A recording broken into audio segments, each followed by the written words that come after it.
The garrison at Fort Adanto had become accustomed to regular attacks, violent storms, and all manner of unpleasantries from the wild country around them, but they could never have known who would stumble into their lofty barricade from the coast. Guards and priests alike peered over the fort's tall, thick walls at the shrunken, crazed-looking figure below. It was a hierophant, a vampiric man of cloth, covered in sand and cheeks sunken with hunger. His eyes were wild and his beard was coarse with a madman's ambivalence. He bellowed upward at the faces peering down. "I have conquered the waves and death itself! Praise Saint Elenda!" The guards looked to one another uncertainly. The man below had ripped off his tunic and fallen to his knees, his long-nailed hands clasped in benediction. His prayers were loud, absent of any self-awareness. The mortal guards recoiled in discomfort. Whoever this was had been lost to the bloodfast. "Wondrous miracles!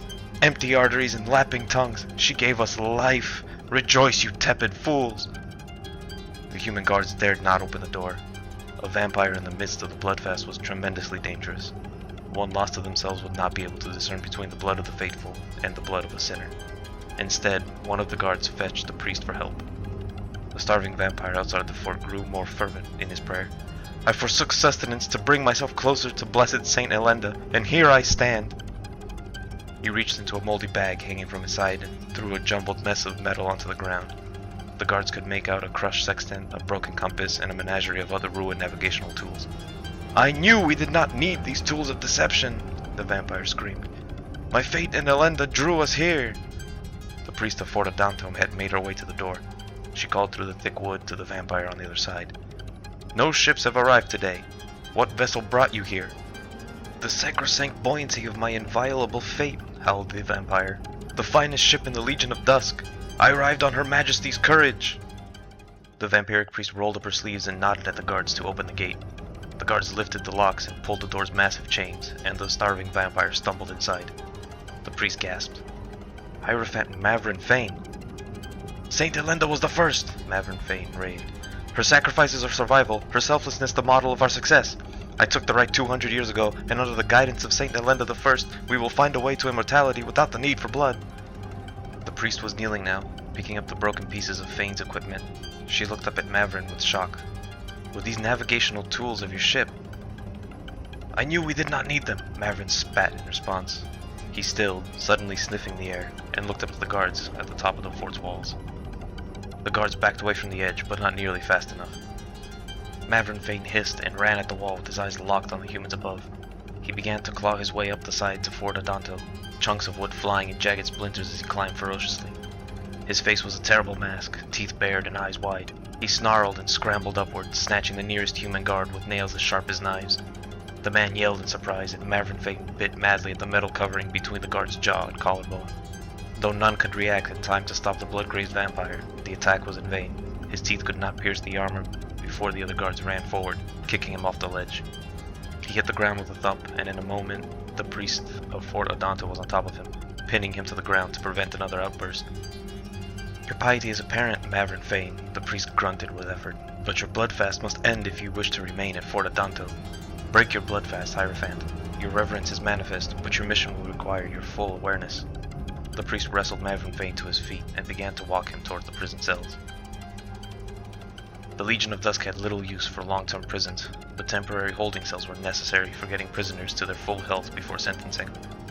Mavrin Fane was led down into the cellars below the church in the fort. The walls were wood-lined earth and lit with delicate oil lamps.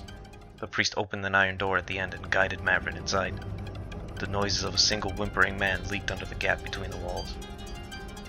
"Manuel killed a compatriot in a fight over a game of cards," the priest said to Mavrin Fane, motioning to the cell next door. "He will be the one to break your fast at dusk tonight. I'll prepare the necessaries for the ceremony." The priest shut and locked the door and departed upstairs. Mavrin wandered the perimeter of his cell, stomach growling and teeth chattering with excitement. "Do you know of Saint Elenda, criminal?" he asked through the wall. A whimper led out through the other side. Mavrin Fane closed his eyes and raised his hands. "Saint Elenda, the most devoted of the devoted, the first and the faithful. She was a born mortal, a warrior nun charged with her brothers and sisters of fate to guide the immortal sun in the mountains of Torrezon. Listen!" The whimper turned to a yelp. "Padron the Wicked killed them all. Guilty, greedy, foul betrayer of his own," Mavrin spat. "But she survived. She was 9 feet tall, hair like a raven's wings and nails like a lightning's edge. She ran outside to fight Pedron, but the immortal sun had been stolen from the fiend by a winged beast in the sky. The whimpering next door had stopped. Manuel was apparently listening. The beast took the immortal sun to the west, and Saint Elenda followed it. Staunch piety. Blessed Saint Elenda. How did she become the first vampire? Manuel mumbled from the adjacent cell. He yelped as Maverick Vane slammed his body against the connecting wall. She was a genius. She was a visionary. She turned to dark magic and took on the burden of immortality until the immortal sun could be retrieved once again. Blessed, wonderful, brilliant Saint Elenda, the first and the faithful. She searched for centuries and returned, yes. She returned to Torrezon and taught her right to the nobles so that we may take up the sacrifice and join her in her search. Genius, visionary, blessed by the night itself. Maverick Vane scraped his nails along the wooden wall. I was one of the early ones. I watched as she sailed back into the west and have waited for my day to follow her. Patient, patient, patient. I'm very good at waiting. Maverick Vane went quiet. The only noise was of Manuel's heavy breathing from the adjacent cell. The vampire knelt, hands shaking with the mania of the bloodfast. He snuck his fingers under the gaps of the walls, separating him from the human. And Manuel screamed. In one motion, Maverick Vane pulled back and snapped the wall from its sides. He tore through the planks of wood, diving through the broken boards onto his prey. A breath later, his teeth were at the neck of the criminal, and the coppery scent of blood filled the air. Maverick Vane consumed with abandon. Alarmed by the sudden noise, the priest and guards ran down to the cells and stopped at the sight in front of them. They looked on reverently as Maverick Vane feasted. Vampirism was a curse, a burden placed upon oneself for the greater good. The vampire's condition was self-imposed, sad but necessary. What was theirs would not be returned without sacrifices like his. Maverick Vane gasped and wiped his mouth in the length of his sleeve. Self-awareness had returned to his face and his body grew still. Priest, tell me your name. His voice was calm and measured, a complete opposite of the vampire who raved and ranted before. Mardia, said the priest. She bowed her head. I'm sorry I was not able to perform the full ceremony for the breaking of the blood fast. It's quite all right, pious Mardia, said Maverick Vane. He finished cleaning himself up and stood with his hands clasped in front of him. My apologies for the mess I've made. The rest of your crew is dead then? Mardia asked. Her hands quickly motioned a blessing. Maverick sighed and nodded. Yes, we ran ashore when the navigational instruments were destroyed. A pity, but I intend to continue our mission all the same. What resources can we provide you, Hierophant? Maverick Vane smiled gently. A change of clothes, a staff. I have no need for a compass. Vona. Vona Viedo, color of sins, butcher of Magan, had earned her reputation through centuries of warfare. The apostate warriors had provided enough entertainment to ensure that her sword was always wet, and her thirst was always quenched. Kingdom after kingdom on the continent of Torrezon fell to the unified church and crown, and Vona relished every conquest. And now, on the deck of her ship, she eagerly approached the brazen coalition ship on the horizon. The greatest day of Vona's life was naturally the day of her second birth, spent kneeling in a church working the spell that would bind her life to serve the crown and church in perpetuity. She thought often of that first taste of a heretic's blood, and the vow she made when she cast the spell. Our thirst shall be our penance, our service shall be our lives. Now and forevermore, the blood of the guilty shall sustain us until we discover true immortality. Vona remembered the rush of new life, the pang of hunger in her gut. Her gifts were incredible. She could walk with the silence of a predator and kill with the same skill. She was never afraid to walk alone at night, for the soul of night beat in her heart, coursed through her blood. Why on earth would the church ever want to stop thirsting for blood? She kept that opinion to herself over the centuries, of course. When Torrezon was finally under the control of the Legion of Dusk, Vona had a hard time transitioning into a peaceful lifestyle. She had become a noble with her own lands, but the territory was poor and rocky, and became quickly apparent she was not an able administrator. Her ennui lasted a decade. One night, in a fit of boredom, she decided to break the monotony. It was fun, mundane as a child's game, a quick way to pass the time. She stalked each of her human serfs in their beds and in their fields, and over the course of one happy week killed each of them as a part of a pleasant game. Vona rejoiced in the sport of it, and abandoned her humble estate. That was 50 years ago. As soon as Queen Meralda had announced she was assembling a fleet to voyage in search of Saint Elenda, the Saint Elenda, Vona had volunteered to lead the first ship that left port. She was thirsty, ever so thirsty. Whether her prey were guilty or not, she would have her fill along the way. It only worked if she told no one else how little she cared for the rules that bound her. The secret kept it exciting. And now a brazen coalition ship was in Vona's sights. Vona stood at the bow of her ship looking over the sea with sharp, inhuman eyes. Her mission now maintained that same excitement and kept the ennui at bay. The belligerent was scrawled on its side, and that ship's crew was distracted by the shore up ahead. A siren flying above the mast had spotted Vona's ship by now, but they were a small speck against the rapidly darkening sky. Vona was hungry, and by nature of their allegiances, the belligerent was full of guilty traitors ripe for consumption. Boarding the pirate ship was ironic, but necessary to keep her sated. A sudden wave tilted the ship violently forward, and Vona grabbed the rail to regain her balance. "Where did this storm come from?" she yelled to her navigator. The human jabbed his sextant towards the shore. "It must have been summoned. The river heralds of Ixalan are famous for their elemental. I don't care what they're famous for. Focus on the brazen coalition ship. We're nearly close enough to board them." Vona watched as her priest lifted his staff into the air, conjuring a churning black smoke that engulfed their ship. The belligerent was tantalizingly close, and heaven above, Vona was starving. But the sky had turned from drizzly gray to an angry black, and the sea lifted Vona's ship high up to meet the crest of its waves before tumbling back down. Crewmen worked to raise the sails and turn the ship into the wind, but the incessant waves threatened to overturn them all. Vona saw the white line where the beach met an outcropping of rocks. Her eyes went wide and she shut them tight just as the ship rammed into the side of a sea stack. She fell overboard and tumbled through the waves, body loose as a rag doll in the violent push and pull of the sea, and eventually she pulled herself to the surface. Behind her was the wreck of the ship. Around her were the bodies of her crew dotting the harsh white of the pristine sand, and before her was a wall of dense, dark jungle. Vona stumbled forward through the waist-deep shallows and felt her foot slip on the rocks before finding its own grip. She walked onto the beach and tripped over chunks of broken wood tangled among the beach kelp. Splashing behind her signaled that she was not the only survivor, and sure enough a few ragged members of her crew were gasping and waiting beside her. They mattered in the sense that strangers in a market mattered. They were alive, had their focuses and their purposes and their tasks, but their function was peripheral to hers. Vona's crew was a means to an end. They had reached the shores of Ixalan and had thus achieved their end, but hers?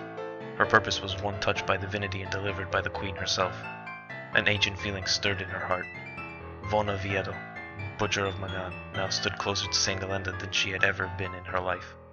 A barbarian smile spread over the plains of her face. At last.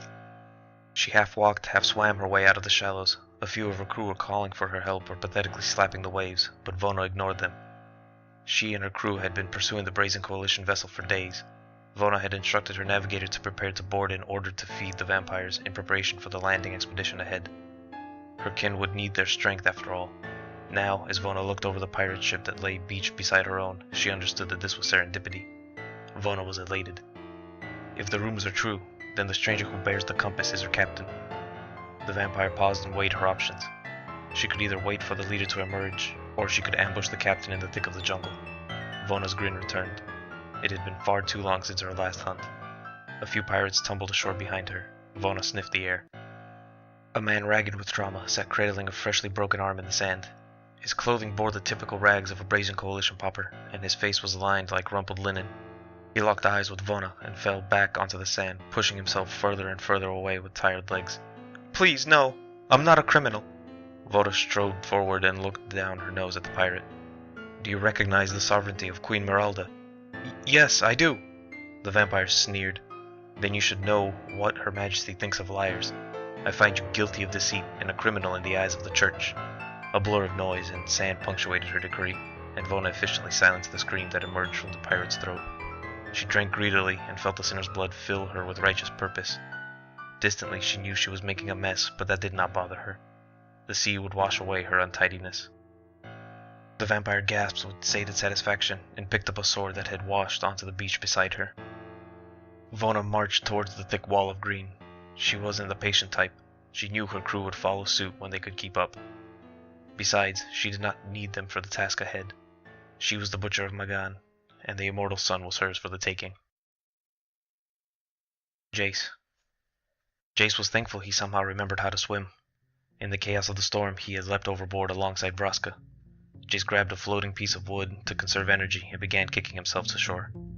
He sighed in relief through a mouthful of brine when he spotted Vraska surfacing. She swam over to him with firm, confident strokes, and the two began making their way to shore. "Someone started that storm," Jace noted, spitting out salt water. "There was an elementalist on shore, up on that rock over there," Vraska said. Can't see them anymore. Jason looked to the nearby outcropping. To his left was the Legion of Dusk ship that had been in pursuit. It was dashed across the rocks, but one of its smaller vessels had survived. The smaller ship was floating at a cockeyed angle in the shallows near a broad delta. See that dinghy? We can sail that upriver to the interior of the continent, Vraska said. I'm going back for the crew. Don't die. Jace nodded reluctantly and made his way onto the beach. Having just survived a nautical disaster, he had no intention of dying now. The beach here was rougher than Useless Island had been. It was peppered with wayward rocks and deposited kelp, and the outgoing tide made everything stink of the sea. The air was charged with the weight of the conjured storm, and the breeze it carried was heavy with humidity. The effect was discomforting. It was time to leave before things inevitably got bloody.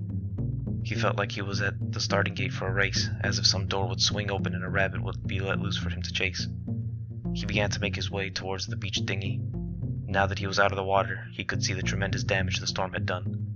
The belligerent was smashed into the side of the Legion of Dusk ship. Bits of each ship stuck out of the other, and their wooden masts tangled up in each other.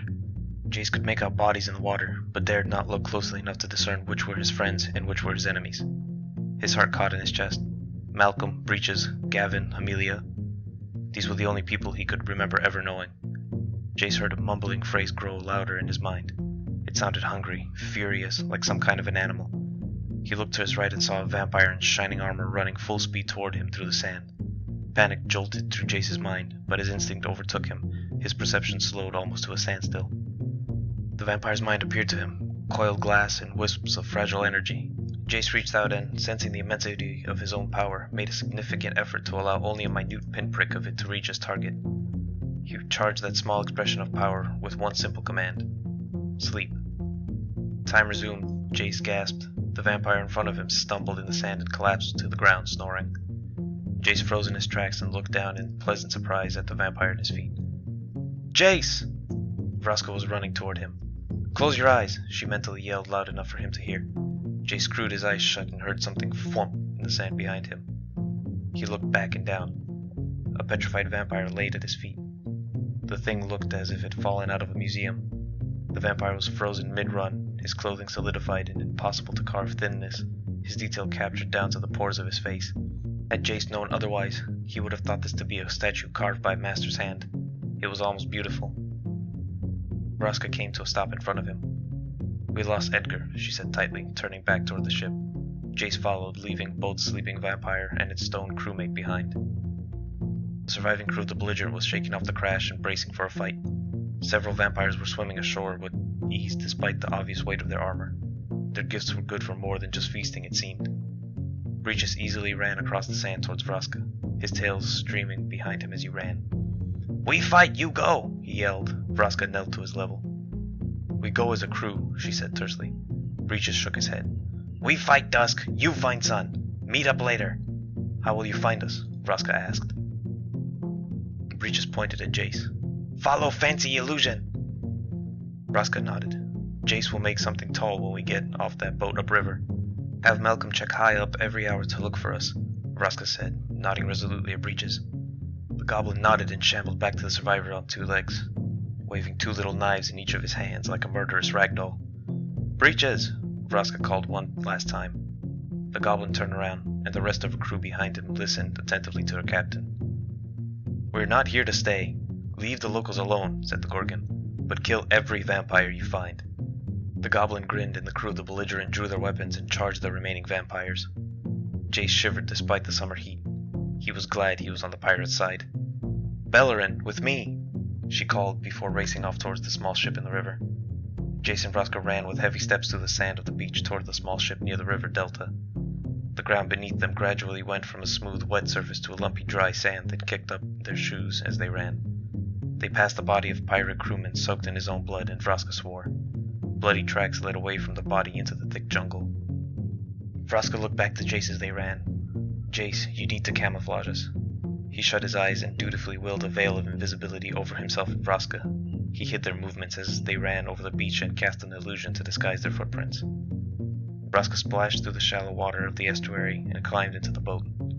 Jace hoisted himself up and tried to catch his breath. Safe under the veil of Jace's illusion, Vraska busied herself with setting the sails. The boat was small, likely intended for fishing and scouting voyages.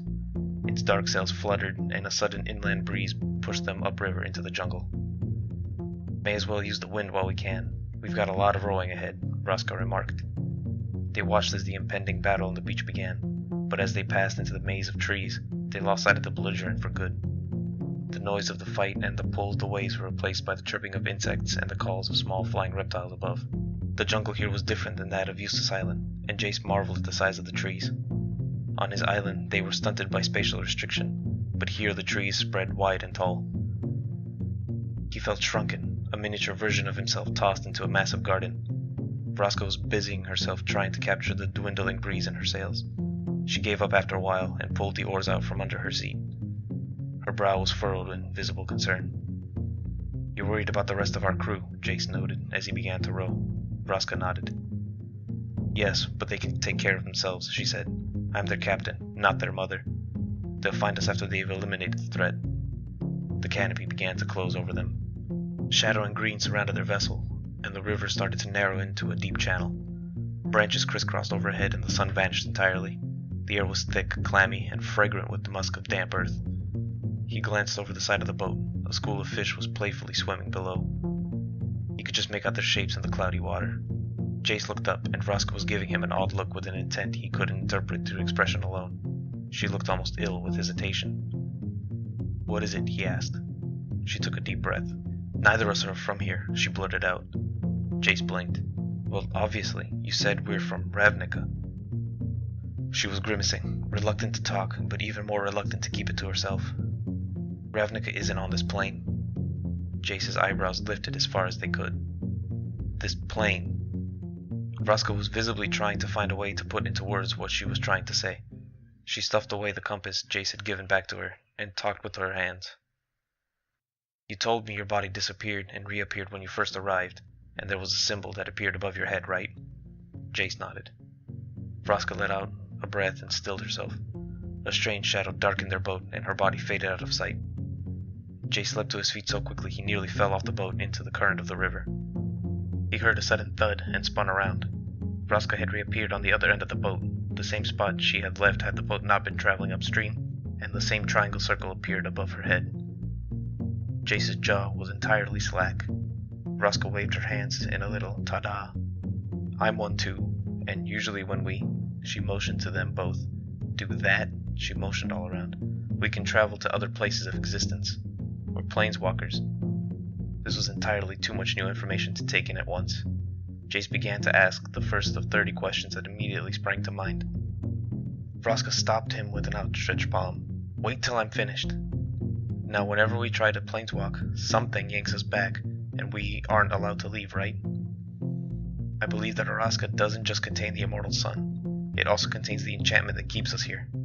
I was told to perform a spell to contact another plane when we found the immortal sun, and after we do that, I think we'll be able to leave." "Is that possible?" "A dragon taught me how to sail, Jace. Who knows what's possible anymore?"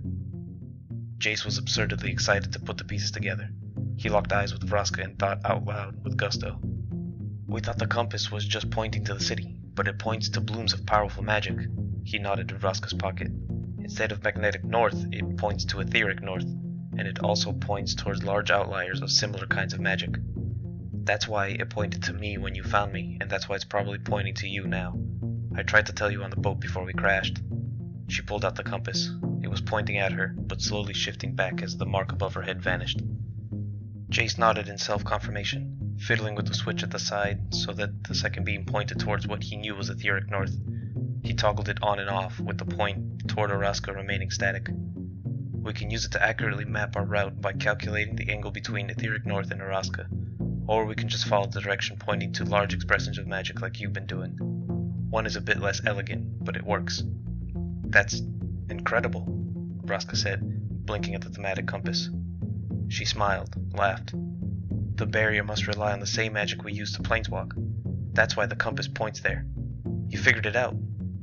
Jace disguised his bashful look with a well-coordinated shrug. Vraska continued. "I was so certain that the person who sent me here was going to end my life if I didn't find what the compass pointed to. But now we have a chance thanks to you." "We both have our talents," Jace replied with humility. Vraska grinned. "And yours are incredible." She paused for a moment. Something in Vraska's face shifted, softened. Jace, I'm sorry I kept planeswalking from you. I didn't know if I could trust you when I found you. No more hiding things. The waves gently lapped at the side of the boat as she rowed. I never got a chance to thank you for what you said that night when we were docked at High and Dry. No one has ever listened to my story like you did. Thank you. Jace smiled. Your story is worth telling. Thank you for sharing it with me.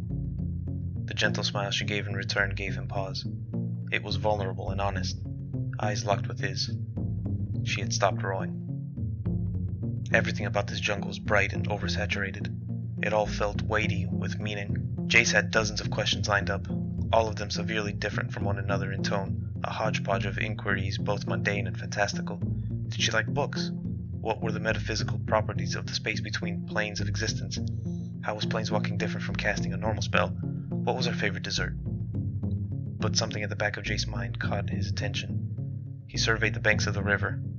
He sat silently for a few seconds, stretching his power out to see if they were being followed. The invisibility cast over the boat was holding. The surrounding mile was largely empty, but there was some impressions on the outer rim. He concentrated as hard as he could to widen his range of perception. Vraska looked at him intently. Do you sense anyone? Jace nodded. One human, one vampire, a merfolk, and a minotaur. Vraska's brow nodded in confusion. A minotaur? Whatley. Thick mangroves gave way to plush sand, and Whatley felt her mount sink slightly with each step into the pristine beach below. She turned around and gave a brief hand motion to her second-in-command. This was the area in which the merfolk had last been spotted. This is where she would find her guide to lead her to the Golden City. Whatley's spirit rose as she contemplated the challenge. Her clawfoot mount gave a little cry of excitement in response. The connection between dinosaur and rider was a close one. Some riders preferred to raise their mounts from the moment they hatched. Others caught the wild ones and magically imprinted on them. Whatley was deeply practical. Her mounts were not her children or pets. They were tools to be treated with respect, an extension of her warrior self. The sky beyond was an angry gray, and choppy waves crashed against an outcropping of rock that jutted out into the sea.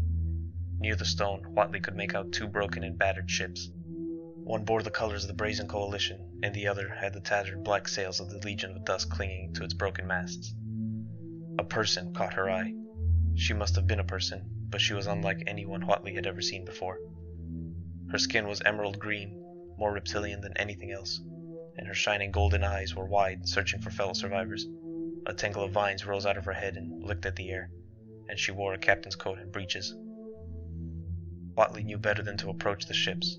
Whatever storm the merfolk had conjured had been enough to breach the ships, but probably not enough to eliminate everyone inside of them. While her warrior's training urged her to fight off the invaders, Whatley knew better than to get distracted. Inti approached on Whatley's right. He rode a blade tooth, a sturdy mount significantly larger than Whatley's smaller, more agile clawfoot. Inti looked down at his captain and pointed toward the rock jutting out near the sunken ships. His other hand tapped the net that was strapped to the side of her saddle. Whatley nodded. He must be able to see the river herald who shaped that storm. She turned to Tewa. Return to the city and summon our forces to deter the survivors. Tewa nodded and urged her frillhorn back into the dark green of the jungle. Whatley and Inti turned parallel to the line of the beach and cut through the thick forest just inside where the wilderness met the sand. They made their way through the mangroves and briny water toward the outcrop where Inti had spotted their mark. On the beach behind them, they heard a man scream. Whatley didn't turn to watch the excitement. She knew she must not lose focus. Instead, she drove her agile clawfoot ahead and burst through the jungle into the bright sunlight. The screaming stopped abruptly behind her, and she saw a body lying on the rock ahead. Whatley urged her mount closer to get a better look. There, lying on the rock overlooking the vast, unending ocean, was an unconscious female merfolk. She looked old. Her fins were long and faded on the ends, and jade trinkets hovered in place around the planes of her face. Whoever this was must have summoned the storm that sunk the two ships, and if she was as important as Whatley sensed she would know the location of Vraska. The anxiety doubled in Whatley's chest. This plan had seemed awful at first, but seeing the merfolk in front of her made it that much more impossible. How am I to convince the Sun Empire's oldest enemy to help me? Her courage swelled and her brow lowered in determination. I will find a way. Whatley approached and dismounted. As she walked forward, the merfolk began to shift and move, groggily pulling herself up off the ground. The older merfolk visibly steadied herself, locked eyes with Huatli and Inti at her side, and the fins at her face pulled back sharply in surprise. "I do not intend to attack you," Huatli said firmly. The merfolk closed her eyes. Huatli bristled. What was she doing? The merfolk inhaled, exhaled, then met Huatli's gaze. "He's making his way there. Get out of my way, or I will make you do so." What in the world is she talking about? Huatli gripped her blade tightly. The river heralds were famously obtuse. She knew negotiating with one to secure a guide would be difficult, but her gut told her that negotiating with this one may be like asking one of the Sun Empire's shamans for advice on what food to eat that day. No answer would be straightforward. "My name is Huatli, future warrior poet of the Sun Empire. Tell me your name." "I am Tishana of the River Heralds," the merfolk responded cautiously, "and Ixalan is in peril." She clawed a hand upward, and a wave crashed at the rocks beneath them. An intimidation tactic. Huatli was not so easily frightened. She held her ground. "Why is Ixalan in peril?" Tishana's fins fluttered in agitation against the sides of her face. "A river herald has betrayed my cause and is traveling there now. Comena means to unbalance radical dependencies." The merfolk reminded Huatli of what might happen if she crossed one of the Sun Empire's shamans with a slightly nutty aunt, a wise and perceptive mystic with the vocabulary of a resident eccentric. "I want to go to Araska, but I need a guide." The merfolk's fins twitched. "What?" "She has seen it," Inti interjected, looking at Huatli. The merfolk's fins flared. Huatli chose her words carefully. "I wielded a strange magic, and I saw a golden city." Tishana gave a deadpan look. "You saw a golden city?" "Yes. Not the golden city." Huatli frowned, embarrassed. This conversation was too familiar. "I saw Araska," she firmly replied. Inti interjected with a measured voice. "The golden city needs to be found if we want to protect both of our peoples." He gestured to the chaos on the beach. Tishana turned to Huatli and leaned forward in interrogation. Her face was stern and straightforward, with a predator's focus. "And you simply need to go there, not possess it, not claim it for your own or in the name of your empire." Huatli's mouth was a hard, stern line. She kneeled and placed her weapon on the ground, looking up at the merfolk with utter respect in her eyes. "Something within me made me see the city. I am certain it is proof that my mission is crucial to the survival of both the Sun Empire and the River Heralds alike. We are not each other's enemy." The merfolk paused and studied Huatli's face. She seemed to look straight through her, and Huatli felt incredibly young, looking back at Tishana's gaze as she knelt on the ground in subordination. Tishana lowered her eyelids and moved her lips to one side as she thought out her response. She lowered a hand and placed it in front of Huatli's forehead. Huatli felt oddly warm, as if someone had prodded at a fire within her chest. Tishana opened her eyes. "I sensed you, days ago," she said. Huatli couldn't help her look of surprised repulsion. The merfolk stepped away, ignoring her response. "I sensed the tremendous tug at the energy of our world, like a dolphin trying to leap out of a river." Tishana was more than a little unnerving. Huatli was no stranger to metaphor, but the merfolk operated on an entirely different level. "Do you know what it was?" Huatli whispered urgently. The merfolk's pupils thinned. "I know only that the surface of our world is impassable from underneath. Some can fall in, but once submerged, cannot leap out." Huatli had no idea what Tishana meant by that. "I felt a similar tug this morning," she said, "in the direction of the sea, and again 2 months before, much further past the horizon. But that energy did not belong to you." The merfolk knelt and looked at Huatli in the eye. "If you say you saw a city when you skimmed the edges of our world, then I believe you." Inti looked down at Huatli and smiled in pride. Huatli was thankful he was here as support. "But I want your word, Huatli," Tishana glared. "We are going to the city to keep Comena out, because his presence threatens you as much as it does us. If you try and claim Araska for your own, I will not hesitate to kill you." Huatli felt deeply uncertain about how the exploration would play out. This was going to be a very interesting trip, but she had no other options. "Thank you, Tishana." Huatli climbed up on her mount and offered a hand to the merfolk to join her. Tishana looked at the hand as if it were made of insects.